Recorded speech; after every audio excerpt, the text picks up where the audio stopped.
Começa agora a Rádio Sete Peles, o podcast de horror dos Super Amigos.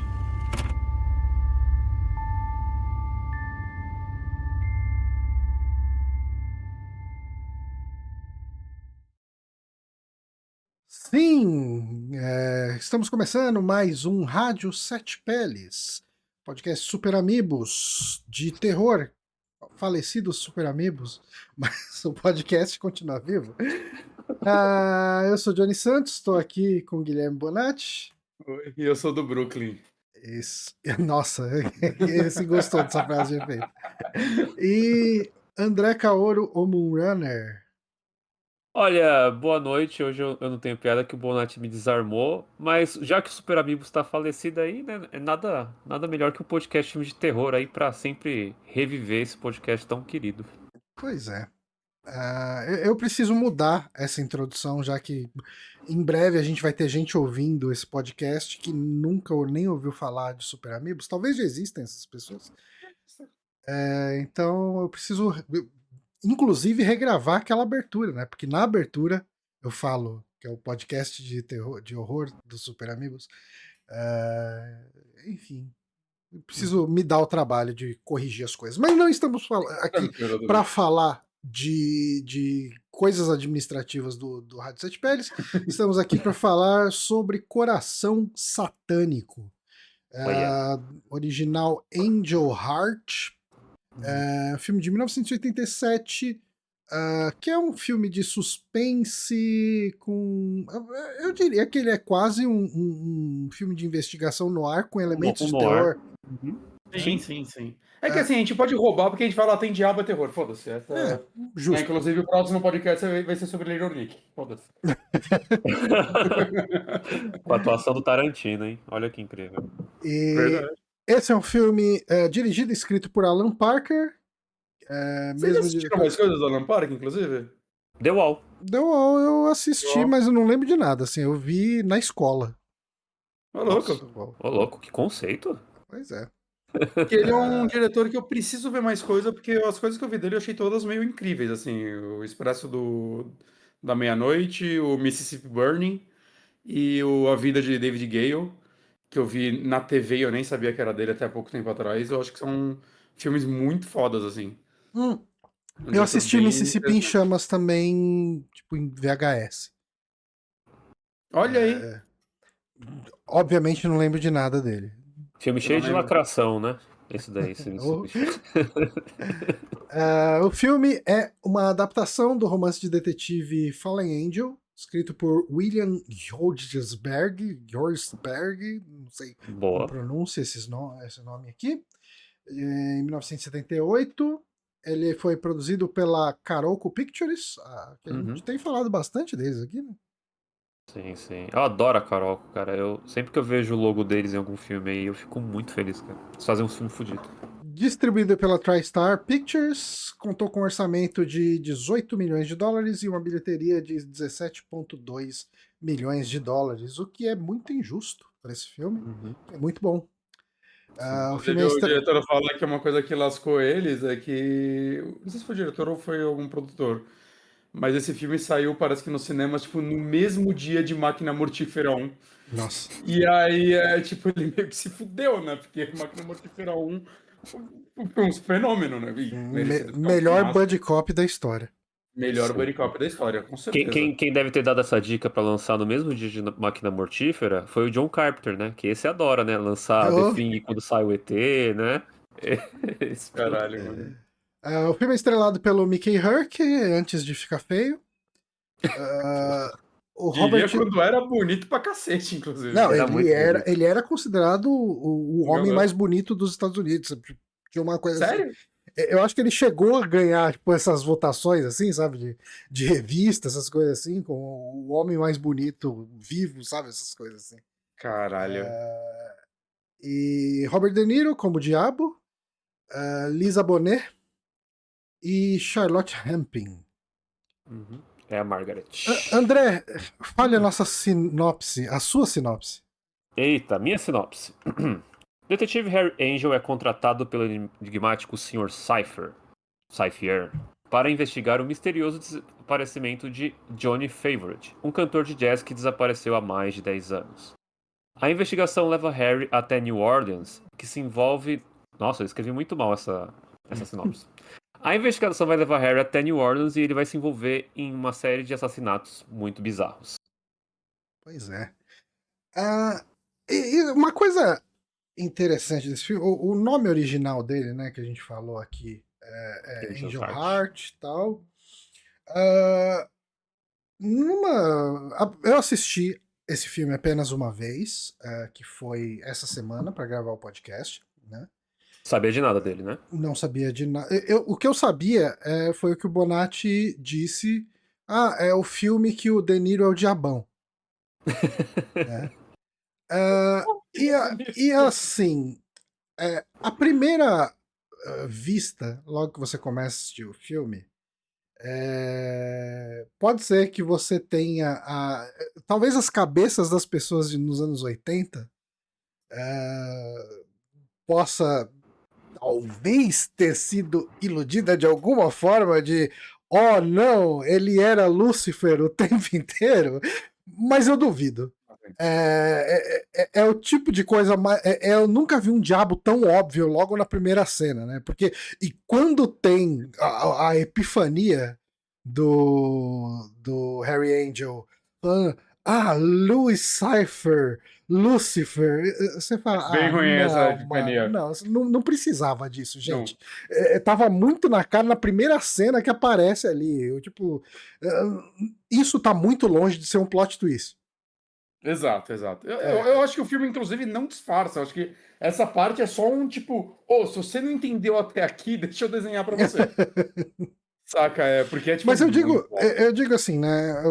Pra quem tá ouvindo, quem caiu de paraquedas esse podcast aqui, a gente sempre discute filme com full spoilers do começo até o fim. E eu já adianto, de novo, né? Eu assisti o filme só uma vez. Mas esse é um filme para ser visto mais de uma vez, eu diria que mais de 2 vezes. Porque ele tem muito detalhe. Eu confesso que eu dei uma roubada vendo vídeos na internet explicando detalhes do filme. Porque eu acho que numa primeira assistida você aceita ele como um filme bem legal de investigação, de mistério, com um plot twist no final, mesmo que não era o diabo o tempo inteiro, mas ele tem um plot twist interessante ali. Mas quando você pega pra ver o pessoal que esmiuçou detalhes do filme, você vê que ele tem tanta coisinha, tanta dica, tanta coisa enfiada ali no meio, que é meio que como quando a gente falou do Jacob's Ladder, né? Ele é um filme que melhora muito nas reassistidas, porque coisa que passa despercebido, você vai prestar mais atenção na segunda, você fala, essa data aqui, tem toda uma parte ali que acontece no filme que, assim, assistindo uma vez só, você possivelmente vai terminar o filme e vai esquecer que isso foi mencionado.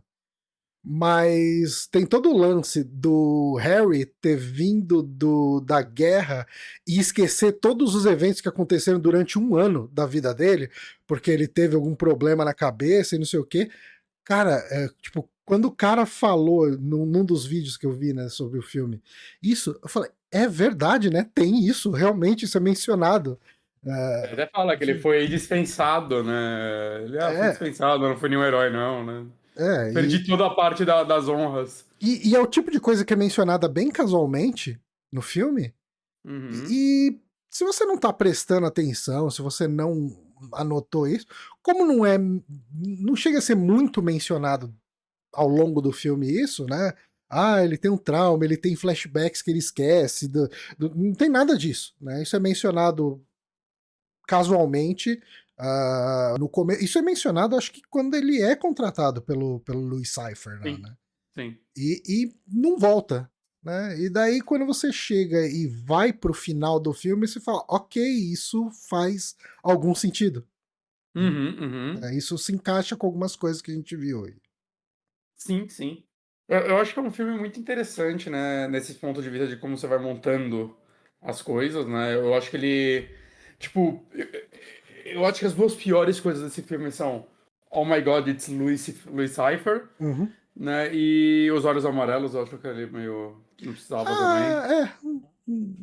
Eu, eu, Então, eu Eu, não eu, desgosto. Eu poderia viver sem eles, mas.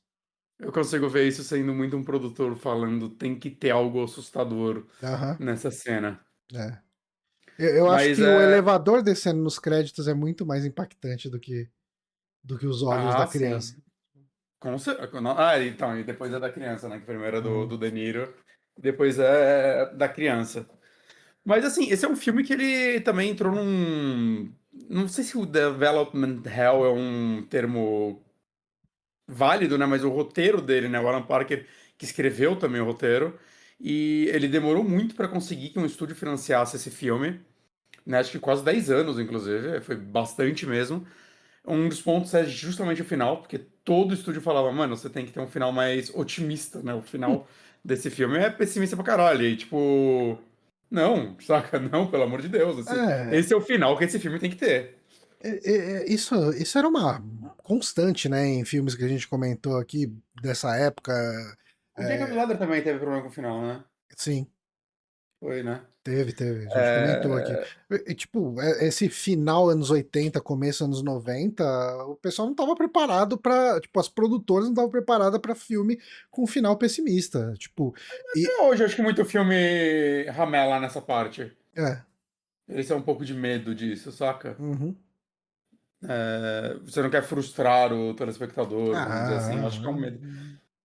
Mas felizmente alguns diretores conseguem bater o pé e segurar por 10 anos o filme deles só pra conseguir fazer da forma que eles querem, né? uhum, O Alan Parker, né, vale falar, ele é um diretor inglês, mas ele, tipo, fala que desde cedo ele queria dirigir filmes americanos, que ele falou, eu não queria se vendo filme europeu, eu queria se vendo filme americano, eu queria fazer cinema hollywoodiano mesmo. uhum, Mas eu acho que, tipo, ainda assim, você vê nos filmes dele que existe aquele meio termo, né? Existe um dedinho inglês nas coisas dele. uhum, Né? Ele fala que quando ele tinha uns 17, 18 anos foi um momento que ele ficou um pouquinho nojento, ele começou a se achar o manjador de cinema, ele começou a citar Tufão pra qualquer coisa.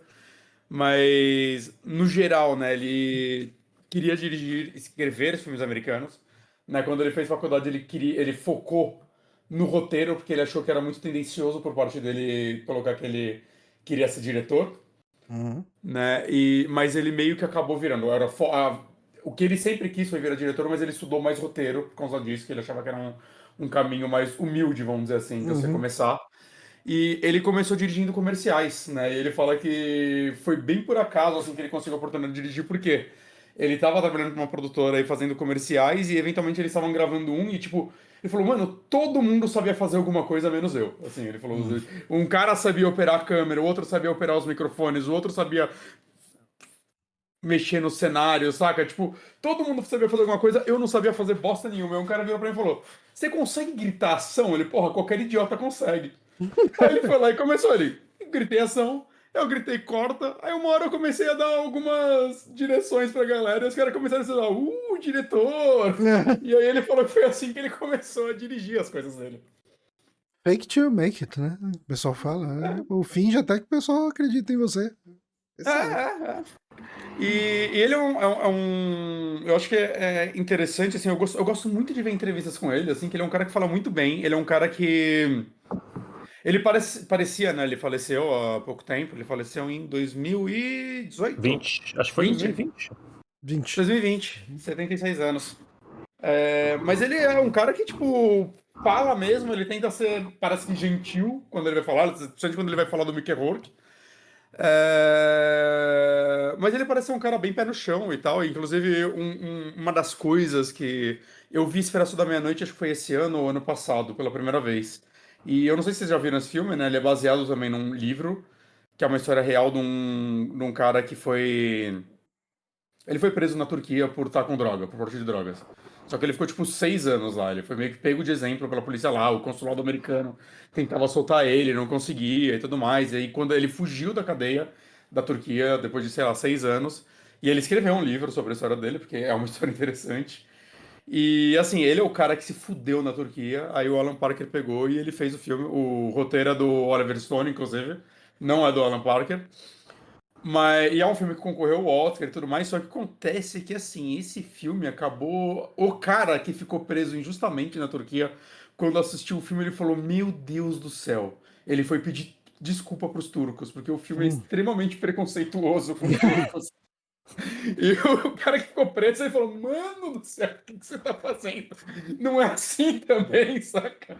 Mas mesmo nesse caso, aparentemente o Alan Parker ele aceitou as críticas, ele também se desculpou, então ele parece um cara que, tipo, tá, eu errei.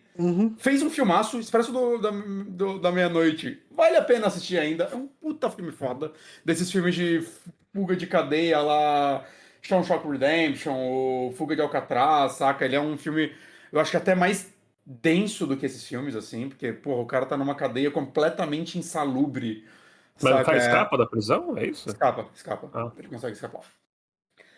É um puta filme, mas eu acho legal que, assim, ele poderia ser relutante contra isso, mas parece que ele aceitou as críticas, saca? E tentou evoluir com isso. Até a parte desse filme, né, do Angel Heart, o André falou, porra, é mais um filme meio preconceituoso com voodoos, essas coisas, né? É. E eu acho que ele é um pouco, mas eu não acho que ele é de feito. Como posso dizer? Mau Que gosto? não foi intencional ele fazer algo que denegrisse uma religião, né? Mesmo porque ele fala, gente, o acesso que ele tinha, ele falou, eu vi tudo que eu consegui de documentário preto e branco sobre isso, e em específico sobre voodoo em Nova Orleans, saca? E uma coisa legal sobre o Blu-ray desse filme, né, que eu tenho ele aqui, é que ele vem um extra, assim, de mais de 1 hora, que são entrevistas com pessoas dessa religião, né? Tem um sacerdote que fala, e é legal que assim, eles parecem não se importar muito com isso. E o que eles comentam, né? E tipo, tem uma mulher também que ela é bem estudiosa do assunto, e ela fala que quando ela foi pra. Não lembro que país da África, que isso é muito forte. Ela saiu fazendo todas as perguntas do mundo sobre isso, e eram as perguntas mais idiotas possíveis, ela falou. E ela falou que o povo ria dela e falava, ah tá, voodoo de Hollywood, né? Então é tipo, pra galera da comunidade, da religião, criou-se um termo, assim, é voodoo de Hollywood. Que eles falaram, gente, é muito mais. Eles entendem, eles falam, eu entendo que é muito mais emocionante você ver uma pessoa espetar um boneco pra matar outra e não espetar um boneco pra curar a outra. É mais emocionante no filme. Cara, Né? Quando o voodoo, pelo que eles falam nesse documentário, 90% das vezes é usado, na verdade, como coisas de cura, né? É completamente diferente do que Hollywood retrata. Ainda assim, no filme, eles, por exemplo, o ritual da galinha lá e tudo mais, ele tentou fazer uma replicação bem fiel. Ele fala que foi uma cena muito desafiadora para ele de filmar, né? E de coreografar aquilo e tudo mais, e eles comentam sobre isso. Eles falam que é engraçado porque é tipo, sei lá, é óbvio que ia ser uma cena dessas que ele ia fazer, saca? É óbvio que ia ser tipo um ritual com sacrifício, que tipo, eles falam, não é a coisa mais comum do mundo isso. Mas quando você vai retratar isso num filme é muito mais emocionante do que só você botar uma galera Ainda mais rezando. você tá fazendo um filme sobre demônios, sobre sangue, sobre mortes Exato, pesada, exato. tá no. Tá ali, né? E eu é que. saí com muita vontade de ler o livro, porque esse lance de Nova Orleans é do filme, o livro se passa em Nova York, né? O Alan Parker ele falou que um dos motivos dele não querer gravar o filme em Nova York, foi até ele falou, foi um pouco egoísta, mas foi tipo, eu não queria mais um filme detetive em Nova York, já tava saturado disso. Ele falou, mais gente, é óbvio que já tinham filmes também em Nova Orleans, mas ele falou, eu sentia que as pessoas não estavam gravando lá direito, porque é muito desafiador. Ele falou que ele fez várias viagens pra lá, e ele tentou mover. Ele falou que quando ele conversou com o autor do livro, ele falou que foi bem curioso, porque o autor falou, originalmente ele pensou em fazer o livro se passar em Nova Orleans também. Então, Bonatti, sem querer, ele... Oi, desculpa. você gostou dessa ambientação de Nova Orleans, de investigação, com Sim. elementos de voodoo e tal? Você precisa Gostei. jogar Gabriel Knight 1. Olha, é verdade, né? Preciso mesmo. É tudo É essa isso. pegada. Ah, que Uhum. legal. Inclusive sonhos, tudo, tá tudo lá nele, cara. O jogo Às vezes ele original é ou o remake? inspirado, cara. Cara, pode jogar qualquer um dos dois. Hum, Eu acho que os dois funcionam. O remake, ele tem aquela cara de jogo de celular de encontrar coisa na tela. Sim. Aquele gráfico bem disso, sabe? Aquele Uhum. gráfico meio pintura digital is my passion. E não tem a dublagem do Tim Curry, né? O Que que, você não gosta, mas honestamente, é um mas tem ponto um carinho positivo por pro ele. jogo, né? A dublagem do Tim Curry é absolutamente terrível nesse jogo, assim. Eu acho Todo que mundo erra uma vez. Ele errou eu, duas, né? Que ele eu fez o acho que Domia quem Davos também, mas gosta tá errado. tá bom. Tá, puramente. Cara, é muito, muito ruim. Eu queria que você pegasse. Visse um videozinho curto dele dublando. Você me mandou uma vez, quando você tava jogando o remake, você me mandou É, um vídeo do Tim Curry e do novo dublador. E realmente eu achei o novo melhor, assim. é muito caricato, assim, porque Uhum. é o Tim Curry forçando um sotaque Hum. de New Orleans. Ah, eu acho que o Tim Curry, quando ele fez esse jogo, ele entendeu que videogames é uma arte inferior, então não merecia tudo dele. Depois ele começou a fazer muito jogo, né? Então acho que ele mudou de opinião, porque ele fez muito jogo, o Mas Tim Curry. também as interpretações dele em outros jogos são bem caricatas também, né? Ah, mas também era um É. joguinho de baixo orçamento com FMV, né? Então É. dá pra culpar? Ele fez um do Frankenstein até, né? Que ele faz o Dr. Frankenstein, se eu não me engano. Essa eu Que não é tô de, lembrado. que é de até com filminho e tal. Ah, Uhum. Isso eu não joguei. Mas enfim, mas o voltando aqui. Gabriel Knight 1 recomendo demais. Tem muitos dos elementos desse filme, tirando toda a Uhum. parte de Satã e Pacto com o Demônio. E falando um pouquinho mais da produção, né, coisas que eu peguei para essas entrevistas e tudo mais, o André também fez uma boa pesquisa que está aqui na pauta. Mas esse filme ele passou, muitas pessoas tiveram a possibilidade de interpretar, né, os Uhum. atores. Inclusive o De Niro originalmente ia fazer o Angel e ele falou, acho que eu quero fazer o Diabo. Mas ele só ficava, eu estou inclinado a fazer esse filme, e ele nunca dava uma resposta. É. Aí um dia o Alan Park sentou com ele e falou, mano, você tem que me falar sim ou não. E aí foi tipo 2 dias antes de começar as gravações. Aí o Danilo falou, beleza, eu vou fazer. Mas foi bem difícil convencer ele. Nos Mas cards iniciais ali do filme, ele aparece como praticamente como Convidado especial, convidado, né? né? Convidado especial, Apparence Robert De Niro. by alguma coisa assim, É, né? Robert De É Niro. special appearance. É É, que nem vilão convidado César Romero, sabe? Essas bizarro que Exatamente. coisas. ele tá na capa do filme, né? Mas é que ele tem poucas cenas, se você olhar bem. O diretor até Tem. fala que o De Niro gravou tipo em 6 dias, assim, todas as cenas dele. Foi bem Hum. rápido. Né? Mas entre as pessoas que passaram, uma que o diretor ele tava até ansioso, mas sabendo que não ia dar certo, foi o Marlon Brando. Sim. Um dos produtores era muito amigo do Marlon Brando e ele falou: ele foi na casa do Marlon Brando implorar, não adiantou. O Marlon Brando ele tinha se aposentado nessa época também. Tinha. Ele vai voltar depois só. O Apocalipse Sinal é mais ou menos dessa época, mas foi um papel É meio. 78 o Eu tô Apocalipse. completamente errado, então, meu Deus do céu. Então eu errei feio.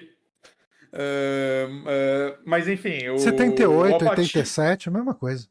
pro Angel também foi chamado o Al Pacino. Acho que o Richard Gere. Então foi uma galera foi chamada para esses O papéis. Jack Nicholson também, que o Alan Pro Parker Diabo, né? conta. Não, pro Harry, tô com o Harry na cabeça. O Jack Nicholson ele foi chamado pra interpretar o Harry. Ia ser outro filme. Não, então, é por causa de Chinatown, né? Que é um dos Eu melhores nunca vi filmes de detetive. Chinatown. Cara, é o melhor filme de detetive que tem, sabe? Tem que ver. Talvez Mas o eu melhor filme acredito. do Polanski até. Muito foda. Caralho. Mas assim, só pra terminar, o Jack Nicholson foi convidado pra atuar. Só que no dia que eles foram na casa dele, ele tinha comprado um quadro super caro, né? Expressionista, assim, sabe? Tipo, quadro Uhum. Uhum. abstrato. Só que ele comprou o quadro errado. E o pintor não queria devolver o dinheiro, sabe? Então ele tava mais preocupado com o quadro do que qualquer outra coisa, assim. Então eles meio que falaram do filme pro Jack Nixon, ele só ficava tipo, não, beleza, não sei o que, a gente conversa e tal. Vamos ver isso aí direitinho depois, né? Bora marcar, E, né? e é interessante, né, como o Mickey Rourke entrou nessa, né? Porque o Mickey Rourke, cara, ele é um cara que claramente precisava ter feito terapia em um certo momento. Ah, sim. Eu não sinto que ele é só um maluco destrutivo. Por tudo que eu vejo de entrevista de pessoas falando dele, me passa a impressão que ele é um cara muito deprimido, assim, que Uhum. vai. Ele foi autodestrutivo por causa de... Não, ele era boxeador amador antes de ser ator. Ele sempre teve uma fascinação muito grande pelo boxe. E aí ele entrou nessa de ator, mas ele fala, assim, que ele nunca se respeitou como ator. Ele falava, ele não se respeitava como ator. E quando ele fez esse filme, ele tava pensando em largar a atuação, ele ia desistir. Só que acontece que ele tava quase, tipo, perdendo a casa dele. Ele falou que ele, mano, ia virar um morador de rua. Surgiu a oportunidade de fazer esse filme. E ele aceitou só pra ele conseguir pagar a casa dele, assim, pra ele... E porque, na época, quando ele soube que o De Niro ia fazer Diabo e tudo mais, eu tava na possibilidade, ele obviamente admirava muito de De Niro nessa época. E ele, porra, eu vou trabalhar com o De Niro. Ele ficou muito empolgado com isso, então ele acabou aceitando esse filme. E o diretor fala que, tipo, que nesse filme ele foi super profissional, que ele foi um cara muito legal com todo mundo. A Lisa Bonet fala sobre, principalmente a cena de sexo entre eles, que ela tava muito nervosa, mas ela se sentiu muito segura quando viu que o Mickey Rourke tava mais nervoso que ela. Saca? E então acabou que foi uma cena que, tipo, os dois meio que se encontraram e tal, trabalhando juntos, porque ele também nunca tinha feito nenhuma cena de nudez na carreira dele. Então, assim, foi tudo isso. E o diretor ele fala que ele acha triste, que ele falou, cara, esse provavelmente foi a última vez que o Mickey Rourke foi profissional na carreira dele. Saca? Porque logo depois ele começou a beber pra caralho, ele começou a virar uma estrela arrogante de Hollywood, e ele fala que ele achava curioso isso, porque o Mickey Rourke odiava o estilo de vida de Hollywood. Era claro nele que ele odiava esse estilo de vida, ele odiava a falsidade, e ele se tornou isso, e ele falou que ele sentia que o Mickey Rourke se odiava por causa disso, assim. Ele se odiava por ter se tornado aquilo que ele... Então, assim, é um lance muito louco, que aí ele abandonou de novo Hollywood pra virar boxeador. Ele meio que é invicto no boxe depois que ele entrou, pelo que eu vi, ele ganhou todas. Só que, assim, provavelmente não foram lutas grandes, ele não lutou contra um Tyson da vida no seu auge, mas, né, apanhou pra caralho, fez um monte de plástica que não deu certo pra se corrigir e virou uma tiazinha, assim, né, ele é pior que o Van Damme, assim, pós-plástica.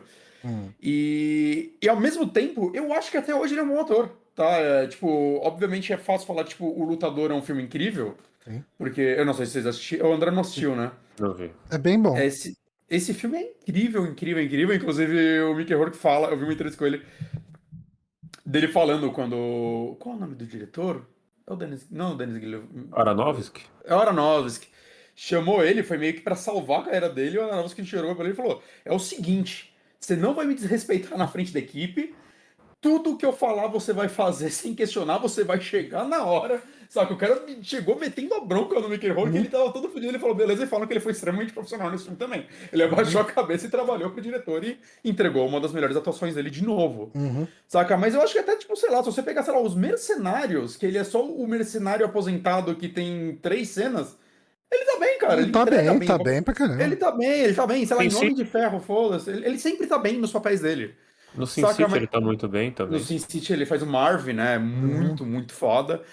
O Sin City foi meio que o primeiro revival dele, né? Tipo, o primeiro filme que, tá, mesmo ele destruído, ele consegue achar papéis que funcionam pra ele. Então eu acho que ele é um ator muito bom, mas que é uma pena que ele meio que estragou a carreira dele, vamos dizer assim. Né? O diretor, ele fala, o Alan Park falando sobre ele, né? Sobre a atuação dele, que é uma atuação muito difícil de se explicar. Que ele fala, o Mickey Rourke era um cara bonito, ele era muito bonito, mas era um bonito meio perigoso. Ele fala, ele não era tipo que nem, sei lá, o Tom Cruise ou o Richard Gere, que eram contemporâneos dele, sempre estavam na lista dos homens mais bonitos do mundo também, né? Porque ele era completamente diferente desses caras. Né? Eu acho que dava até pra pegar um lance meio James Dean dele, saca? Que foi um galã, só que ele era aquele galã perigoso, né? Ele não era o galã bom moço. Tem E uma. o Mickey Rourke passava isso, mas além disso, a atuação dele é muito curiosa, porque, até ele falando, no mesmo filme você tem o De Niro, que é um cara extremamente meticuloso. Ele falou que a coisa mais complicada de trabalhar com o De Niro é a pré-produção, porque o De Niro vai sentar com você e ele não vai te fazer pergunta, para de fazer pergunta e você tem que saber as respostas. Ele falou, você tem que saber as respostas, tem que responder tudo. E o De Niro, ele é um cara que participa, tipo, não, é o lance das unhas, que vão crescendo no decorrer das cenas, o cabelo dele, todo o movimento corporal dele. O De Niro é um cara que se prepara demais. Ele fala, quando o De Niro tá no set, ele é profissional com caralho, ele não destrata ninguém, ele é um cara, tipo, muito de boa de se trabalhar, muito fácil, mas a pré-produção, assim, é muito preparo, enquanto o Mickey Rourke, ele é um cara mais instintivo. E que é muito curioso, e isso eu sinto vendo esse filme, que ele, por exemplo, às vezes ele pronuncia alguma coisa de uma forma errada. A entonação dele tá errada, mas ele fala, mas isso é num bom sentido. É muito natural. Ele vai estar tomando decisões enquanto ele tá atuando. Ele vai derrubar uma coisa e vai transformar isso parte da atuação dele. Né? Ele vai falar em um tom de voz que é tipo, não era isso que eu tava pensando, mas tipo, ficou mais incrível ainda. E uma coisa curiosa é que, tipo, o Mickey Rourke também estava muito inseguro de atuar com o De Niro, porque o De Niro era, tipo, na época considerado o maior ator de sua geração. E, pô, você tá contracenando com esse cara. E é muito curioso porque criou uma rivalidade entre os dois no set, que as cenas dos dois têm muito improviso. O diretor falou que direto ele tinha que, gente, puxar eles de volta, que eles iam indo longe, que parecia que os dois estavam querendo se superar. E que às vezes não pareciam dois atores, parecia tipo dois boxeadores, assim, tentando achar uma brecha no outro pra, tipo, um tentando superar o outro o tempo todo. E direto ele tinha que puxar eles de volta pro filme, assim. E isso é muito curioso. E eu acho que, tipo, mano, dá pra. Eu sinto que você consegue ver que tem improviso nas cenas entre os dois. Você consegue ver que tem frases que parece que um tá tirando o outro, que o cara, não é possível que ele escreveu isso. E quando o próprio roteirista fala, não, isso daí é improviso dele, você fala, tá, realmente é. Porque é óbvio que o roteirista, o diretor roteirista cria cara sobre essas coisas. Mas, ao mesmo tempo, o De Niro, ele criou um ambiente entre os dois que ele, aparentemente, ele não conversava com o Mickey Rourke entre as cenas. Porque ele queria que existisse uma rivalidade entre os personagens e ele achava que se eles fizessem alguma amizade, isso ia virar um problema. E o Mickey Rourke levou isso pro pessoal. Então, assim, até hoje o Mickey Rourke odeia o De Niro. Ele fala mal do De Niro em várias oportunidades, inclusive ele fala que teve, não lembro qual filme, que ele ia fazer, ele afirma numa entrevista que o De Niro que fez ele perder o papel. Que o De Niro falou pra não contratarem ele. Então, assim, criou uma rivalidade, assim, de mais de 30 anos, o Mickey Rourke ainda fala mal do De Niro. Ele foi um babaca com ele, que ele fudeu a carreira dele. E é foda que, assim, eu não gosto de culpar a vítima, mas como a gente sabe muito de histórico do Mickey Rourke, talvez ele seja uma viagem dele, talvez não seja, não dá pra saber também. É porque você não escuta muita gente falar muito mal do De Niro, né? As pessoas que trabalham com ele costumam gostar dele. Sim. Então, é curioso, mas virou esse ranço entre os dois, eles nunca mais trabalharam juntos e o Mickey Rourke fala mal do De Niro até hoje. Então, é isso. Mas eu acho que a atuação do Mickey Rourke nesse filme é genial. Eu acho que é até melhor que a do De Niro, honestamente. Assim, ele rouba o filme pra mim. E se ele não tivesse arruinado a carreira dele, vamos dizer assim, arruinado no sentido profissional, né? Não de, tipo, ele não atua bem, eu acho que o nome dele hoje teria um peso de um nome tipo Gary Oldman da vida, saca? Eu acho que as pessoas falariam do Nick Rourke como um dos grandes atores ever. Ele estaria, sei lá, filmes e séries que caras como Gary Oldman hoje fazem, ele estaria competindo por esses papéis até hoje. O problema é que aparentemente as pessoas não querem trabalhar com ele. O que é uma pena, assim. Que ele era realmente bom, eu acho que ficou perdido lá atrás, né? O quão bom ele era. Para o grande público. Ah, sim, sim. O Mickey Rourke ele é muito interessante porque esse lance instintivo da atuação dele, o diretor conta que nem sempre dava certo, né? Por exemplo, o Mickey Rourke ele chegou com vários ternos de tecido que nem era de 1955, sabe? Com os cortes nada a ver. Ele chegou mancando, sabe? Queria um nariz prostético pro personagem. Aí o diretor falou: não vamos fazer nada disso, mas vamos cuidar da atuação, mas você não cuida da característica do seu personagem.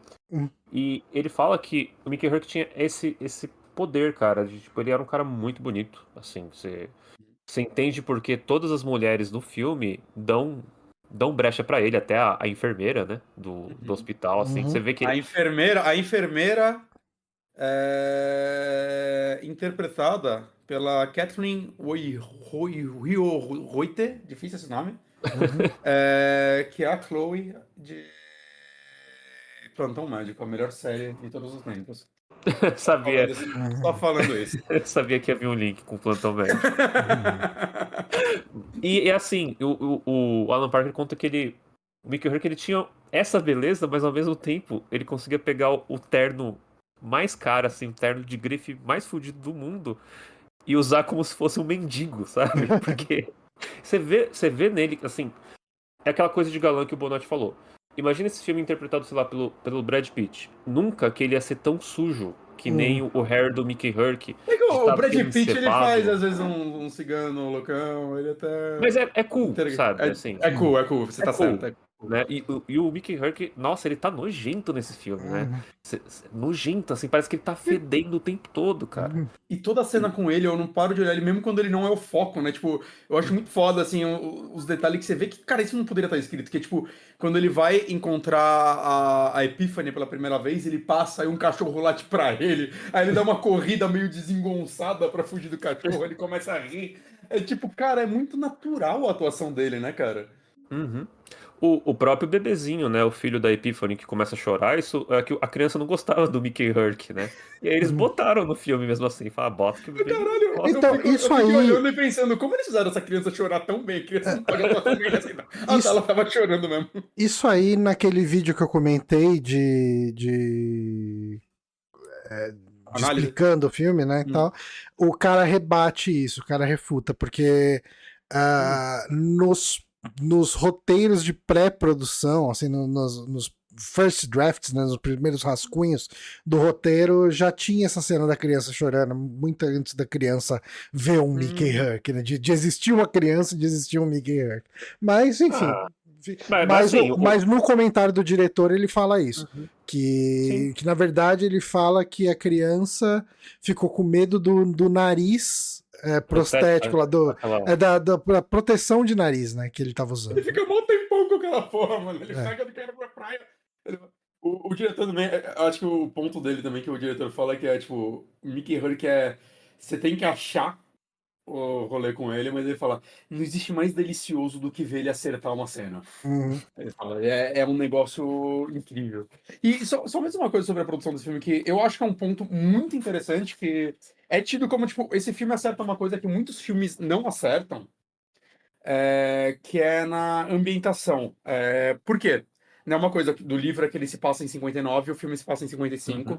né? Porque o diretor ele falou: 59 já é anos 60.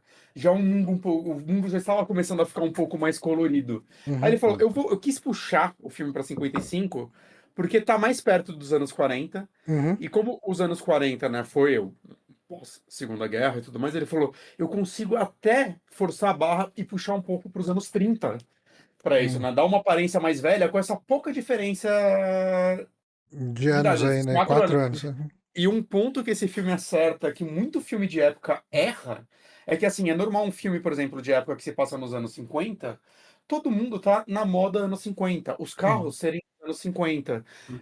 E esse filme, ele teve um cuidado de produção muito grande do Alan Parker, que é raro ver até hoje nos filmes, que é, o filme se passa em 55, mas boa parte das roupas, objetos, veículos são dos anos 40 e algum dos anos 30. Por Uhum. quê? Eles falaram, gente, principalmente em regiões periféricas, as pessoas não estão na moda. É. Eles estão usando roupas de 10 anos atrás. É normal. Aprende Stranger Things, viu? Aprende. A Stranger Things é uma série onde os protagonistas são fãs dos anos 80, mesmo que eles estejam vivendo ainda. Gosto da série, mas é isso. Mas isso é muito interessante, que é tipo, eu acho que hoje a gente assistindo isso, talvez seja um pouco difícil de ver, porque assim, eu não vivi os anos 50, muito menos em New Orleans. Saca? Então, pra mim, assim, todo mundo tá com roupa velha. É. É isso. Mas é interessante essa análise, né? Como, tipo, não, as coisas são ainda mais velhas que os anos 50, mesmo eles passando dos anos 50, porque é normal. Você sai na rua hoje e você vai ver um monte de carro de 2008. É normal. Os últimos 20 anos, a moda e a estética não mudou tudo, tanto, né? O que mais mudou foram telas. Cara, mudou. Não Assim, mudou tanto quanto mudava, tipo, 70 para 80, 80 para 90. não sei, cara. Se você olhar a moda dos anos 2000, é muito característico. Cara, se você falar com mulher, principalmente, elas vão falar de corte de cabelo, de cintura de calça, de não sei. É que a gente não. Assim, a gente tá Não, usando mas camiseta e você jeans pega. desde sempre, mas. Não, mas você pega. Pô, por exemplo, você pega bandas dos anos 2000, que estouraram nos anos 2000. A Hum, galera meio que se veste parecido até hoje. hum, Saca? Assim, Claro que tem diferença, mas eu sinto que hoje em dia a diferença está mais nas telas, né? O tipo de celular e TVs e monitores as pessoas usam do que na roupa. Claro que tem alguma diferença, mas eu não acho que, tipo, vamos pegar 2008 pra cá, a moda mudou tanto quanto foi dos anos 70 para os anos 80. Hum. Só muda os filtros. Os filtros do Instagram É o filtro de desce cor. lá. O filtro do cachorro que ninguém usa mais, sabe? Vai ter revival ainda. O filtro 2040 ele volta. Viva Casamento Gay do Facebook, que hoje em dia o Facebook deve ter apagado, né? Mas assim, a produção desse filme ela é incrível, principalmente nessa parte do design de produção, que o pessoal foi atrás de arquivos, fotografias da biblioteca do Harlem para ver como eram feitas as missas, né? Tem até a mesma procissão lá que o pastor Valdomiro está sendo carregado, né, por todo mundo. Foi uma fotografia que o Alan Parker retirou desses arquivos. Tem também um cuidado excepcional em fazer um filme no ar preto e branco filmado colorido, né? Eles deixam todas as cores lavadas e ele fala que era incrível que o produtor dele ficava puto, que ele falava: você quer fazer a cor lavada? Você está gastando 4 demãos de tinta? E aí o diretor falou: mas precisa de 4 demãos de tinta para deixar isso aqui um cara de cor lavada, sabe? E muito engraçado. E assim, outra coisa que eu adoro nesse filme, ele é uma adaptação de uma história de detetive. Histórias de detetives no cinema têm seus vícios como a narração em off, né? Era uma noite de chuva, né? Então ela tinha que entrar no meu escritório, não sei o quê. E como que aqui eu acho que eles traduzem bem essa parte de narrativa que, em suas dosagens, é divertido, mas aqui ele corta.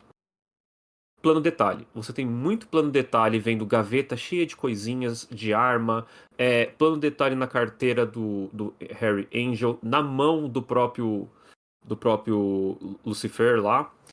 Isso tudo eu acho incrível, porque em outro filme, um filme mais fraco, seria uma narração do detetive descrevendo o que ele viu naquela reunião.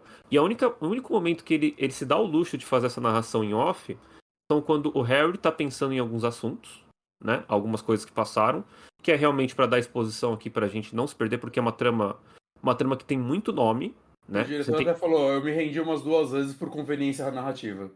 E a outra que eu acho muito interessante, que é o próprio Harry Angel gravando a fita sobre o caso, né? E isso é legal, isso é bem legal. E aí ele tá gravando, ele até para, e não é só uma coisa simples de passar a exposição. É bem diegético, né? Tipo, tá incluído na história, então não soa fora. Ele até corta um pedaço, porque ele descobre sobre um amor secreto do Johnny Favorite, e ele corta e fala: não, isso aqui você não precisa saber, porque amores secretos tem que ficar secreto mesmo, não sei o quê, né? Ah, sim, isso é bem legal.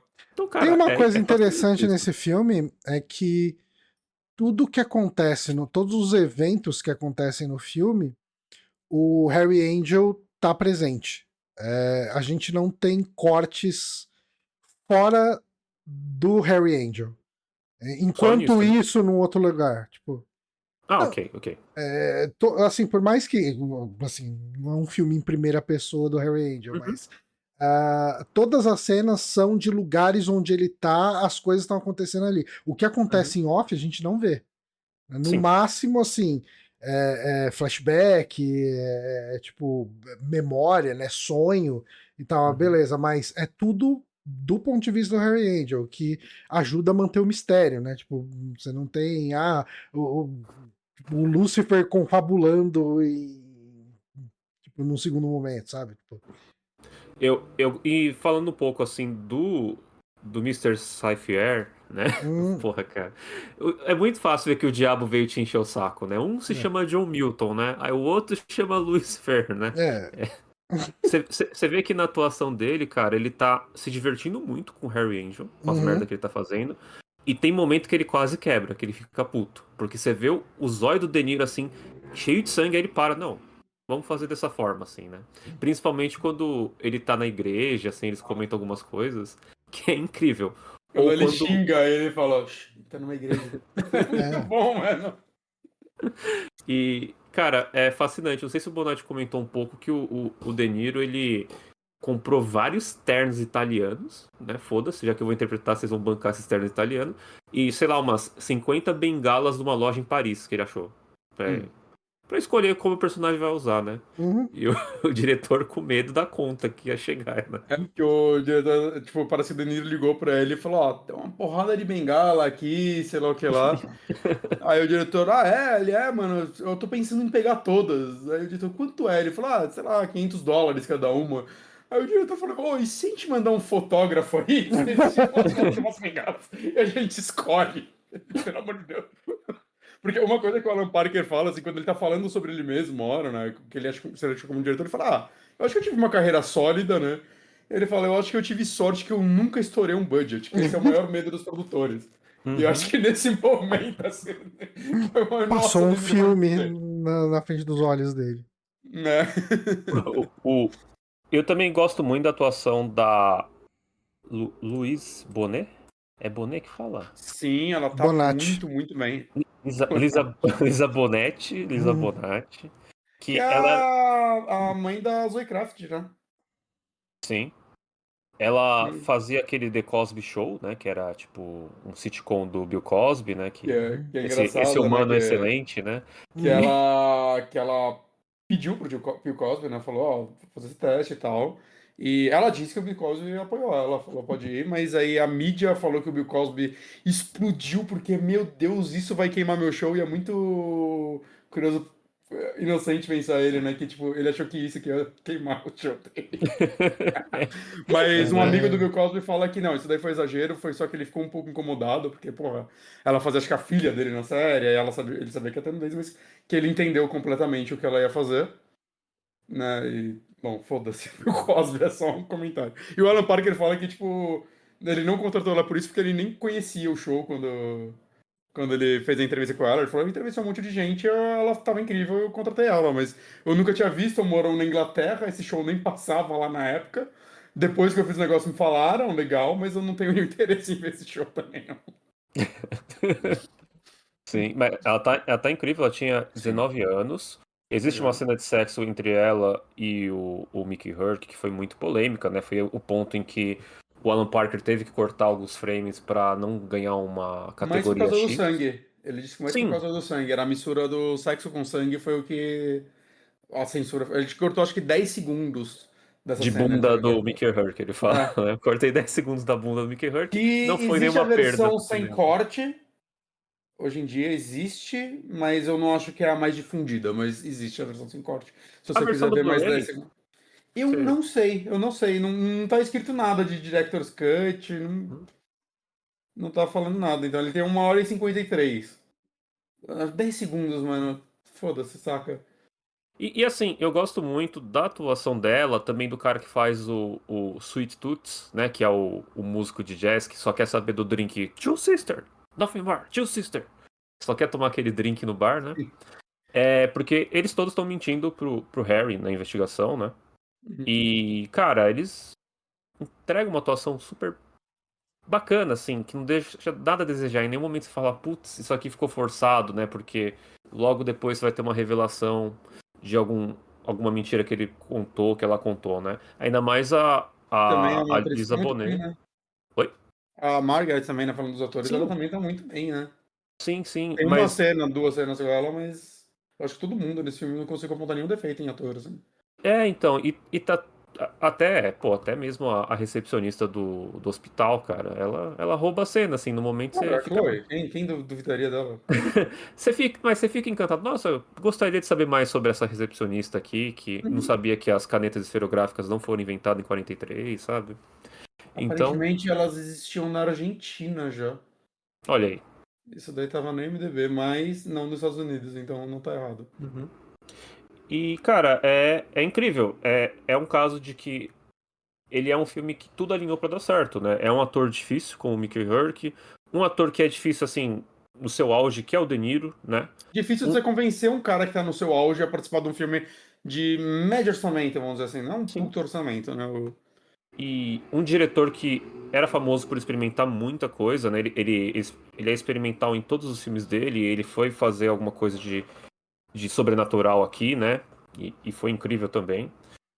Cara, esse trabalho do design de produção, sei lá, é muito raro você ver hoje em dia, né? Eu acho que Tá, teve dois exemplos muito bons agora, que foi o Assassino da Lua das Flores, que, né, o design de produção dele é incrível, e o Pecadores. A gente tá falando de Scorsese, né? Então. Não, Acho sim, que sim. ele não erra Uma nisso, grife, né? né? Ele não vai errar. E, porra, é um filme assim que você vê que dá pra acreditar que ele se passa em 55, né? Mesmo a gente não tem todas as Era uma vez em Hollywood, referências. eu acho que eu botaria nisso também, né? Mas também Ah, estão sim. apelando. Sim, sim, sim. Ah, não, sim. Também é filme de grife, né? Esse aqui é um Ah, filme de baixo orçamento que teve todo esse trabalho. Eu queria sim. só falar um pouquinho, que eu falei que eu acredito que o filme é um pouco racista por retratar, né? Religiões que são da África de Uhum. forma. Adoramos o diabo, né? E é isso, né? Ah, mas não Mas, tudo, né? ao mesmo tempo, eu acho incrível como uma da. Uma das coisas que esse filme faz é toda religião ela tá escondendo algo profano. Se você olhar bem de perto, né? Você tem isso Uhum. nas igrejas, tem na congregação lá do Valdomiro, né? Que ele tem um altarzinho e tal, né? Qual a E frase que o Louis Cypher fala? Até que tem existem religião religiões. demais para as pessoas se odiarem, mas poucas para elas se amarem, alguma coisa assim. Isso. E então eu acho que é uma constante, né? É que isso me chamou a atenção por a gente ter visto Advogado do Diabo e também ter essa questão do, pô, o cara que tá sacrificando um bode num beco de Nova York. O diabo vai ajudar ele, porque obviamente ele adora o diabo, né? Então era mais por isso, assim, né? O Johnny, fala um pouquinho, assim, a gente falou bastante aqui, cara. Eu Você, tô, das tô suas prestando impressões do atenção, filme. tô.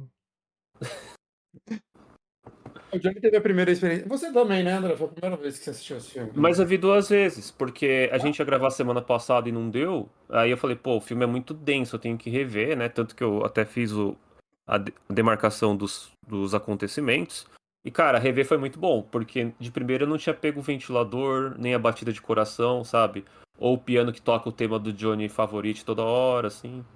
Se tem alguma dúvida que esse é um filme no ar, é só olhar todos os ventiladores que aparecem nesse filme. Todos estão naquela velocidade que não existe. Você não consegue deixar um ventilador naquela velocidade. Sim. E, Mas qual o é que é a ventilador é do o quê? ventilador? Ah, ok. Ó, pra mim, o ventilador, ele é um motivo, né? Que ele é um signo que o filme mostra, assim, sempre que tem uma interferência do Lucifer. Hum, Porque o primeiro ventilador que aparece é o do escritório dele lá no Harlem, que eles se uhum, encontram. O barulho do ventilador, ele é justaposto com a bengala dele, hum, num plano de detalhe. E depois, sempre que vai acontecer uma morte, ou quando o Harry vai ter um sonho esquisito, você ouve o ventilador e ele começa a rodar para um lado e ele roda para o outro. Todas as hum, mortes são antecedidas por isso, e depois que ele encontra o corpo, você vê o ventilador mexendo Cypher. também, hum, né? Então, e o coração batendo também quando o Harry começa a alucinar, que inclusive o Alan Parker ele teve muito trabalho de fazer um filme real, né? Ok, sobrenatural, mas tudo que a gente vai ver poderia estar acontecendo de forma real. uhum. E as cenas de alucinações, né? O Fantástico fica muito pra sonho ou então pra devaneio. Cara, elas são esquisitíssimas, né? Sim. Como o Jacob's Ladder, que tem o cara mexendo a cabeça rapidão, né? Ou Aham. então uma mulher com o cutulo na nuca aqui, que a gente só pisca e fala que porra é essa? Uhum. Pô, mano, essa mulher de preto aí, sabe? Ou então as A freiras Mulher de lendo a Preto Bíblia. é um elemento bem foda desse filme. O elevador abrindo sozinho, assim, toda hora. Você Uhum. fala, o que tá acontecendo aqui, sabe? Eu acho que esse filme é menos surrealista do que o Jacob's Ladder, Uhum. Uhum. né? Mas ele consegue criar boa parte dessa estranheza também de outras formas, né? E de formas bem interessantes, né? A parte do ovo, que o Cypher tá comendo ovo, você fala, o que tá acontecendo? Eu não quero mais ovo cozido na minha frente, sabe? Não, é muito bom ele oferecendo o ovo. E é legal, né? Um detalhe que o Angel ele pega e joga o sal quando ele vai esconder por trás do ombro. Uhum. Que eu vi que isso daí é um negócio meio tipo você cega o diabo. Eles falam uma simpatia, vamos dizer Uhum. assim, para você cegar o diabo, né? Ele não conseguir te seguir e tudo mais. Mas isso daí é muito comum, né? Aqui tem essa simpatia de você derramar sal, você joga um pouco sobre o ombro, né? Tem até Uhum. a piada Todo Mundo Odeia o Chris, né? Que a Rochelle derruba o sal, ela joga por cima do ombro, aí o Julius pula com uma pipoca, assim, sabe? Pra tentar pegar. Mas eu acho que uma coisa que eu gosto muito nesse filme também, que assim, né? Falando dele assim por cima, ele parece só um filme tipo. Ah, então ele é aqueles filmes super lentos e. Ele é denso, ele é um pouco lento em alguns pontos. Só que ao mesmo tempo, ele é um filme que, pra mim, assim, eu vi ele 2 vezes também, né? Não seguidas, mas eu vi ele 2 vezes. É inacreditável o quão não cansativo ele é, porque. Eu acho, primeiro, né? Isso muito do Mickey Rourke, mas é porque tá sempre acontecendo algo natural que é até divertido, né? Como eu falei, a cena Uhum. dele fugindo do cachorro, toda hora que ele vê uma galinha, I hate chickens, Uhum. saca? A hora que ele tá fugindo dos caras, ele entra num celeiro e tá cheio de galinha, ele, puta que... Ele, tipo, Uhum. por um momento ele não sabe se ele volta pros caras ou se ele corre pelas galinhas, saca? Ele vai falar com um cara na praia e o cara, tipo, oferece um negocinho pra ele botar no nariz. Não tem nenhum motivo pra isso, mas bota aí no nariz. Inclusive, essa cena da praia era pra outra atriz fazer a esposa do cara, eu esqueci o nome Uhum. dela. Só que eles estavam gravando e passou uma onda gigante, a atriz quase se afogou. E aí ela não quis fazer a cena, e aí quem fez a cena foi tipo a dublê dela, alguma coisa assim. Nossa. Não foi um caso, tipo, não foi uma negligência, tipo, passou uma onda, acho que Uhum. ninguém podia É. prever. Mas ela ficou meio assustada, ela não fez mais a voz da pessoa cantando é dela ainda. Mas ela ficou assustada, ela não quis gravar a cena. Aí, O sei Alan lá, a dublê dela Parker. gravou. Alan Parker até conta isso. Ele tem um ensaio, né, que ele fez sobre a filmagem desse longa, que talvez é o mais popular dele, né? Coração Satânico hoje em dia. E ele conta. É o mais popular, não sei, não sei não. Olha, eu acho que é, cara. Acho The que o Wall. Expresso da Meia-Noite é, tipo, concorreu ao Oscar, os caralho, ele é bem, bem famoso, assim. Sim, mas por exemplo, se você Cultzinho. comparar com The Wall, a gente lembra mais do Pink Floyd, mas não como um filme do Alan Parker, né? Ah, sim, Uhum. sim, sim. Pra mim Entendeu? é até surpresa quando eu olho o The Wall na filmografia dele. E caralho, é dele, né? E aí ele conta que, pô, a mulher toma uma onda geladíssima e tá toda a equipe, assim, todo mundo tá filmando tudo de casacão, sabe, térmico, assim, bota naquela praia gelada de Nova York. E falou, oh, não é à toa que ela não quis voltar. Ela olhou pra gente, todo mundo quentinho também, e falou, vão se fuder vocês, não grava essa merda não. Evita é bem famoso, mas acho que não pelos melhores motivos, né? O quê? Evita, aquele filme da Evita é Madonna. famoso por causa da Madonna, né? É, É. mas né, é um filme É famoso. É que igual, a galera cai no não mesmo gosta caso desse do filme, Pink né? Floyd. Não, é que Evita não é. Acho que é um filme que as pessoas não gostam. Eu nunca assisti. Não, mas assim, se você for pensar em filmes da Madonna, eu pensaria naquele Quem é essa garota, Hum. né? Ok, Que é ok. mais pop, né? Ou ela no Uhum. Dick Tracy também, que ela tá, que é bem legal. Nossa, nem lembrava que ela tava no Dick Tracy. Eu não vejo Dick Tracy há 20 anos também. E. Mas meu ponto sobre esse filme mais é tipo esse, assim, é tipo.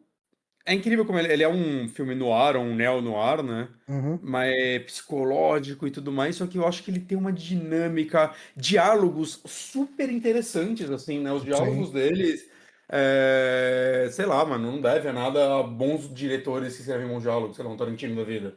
Sabe, Uhum. obviamente que não, eles não vão falar sobre, sei lá, não vão falar sobre a história do Saul, embora eles falem sobre a caneta, né?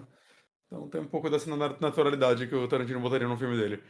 Mas eu acho que é um filme muito, muito interessante, né? O Angel é muito engraçado como ele muda muito de acordo com a situação, né? Então, numa cena ele tá assustado pra caralho e ele não.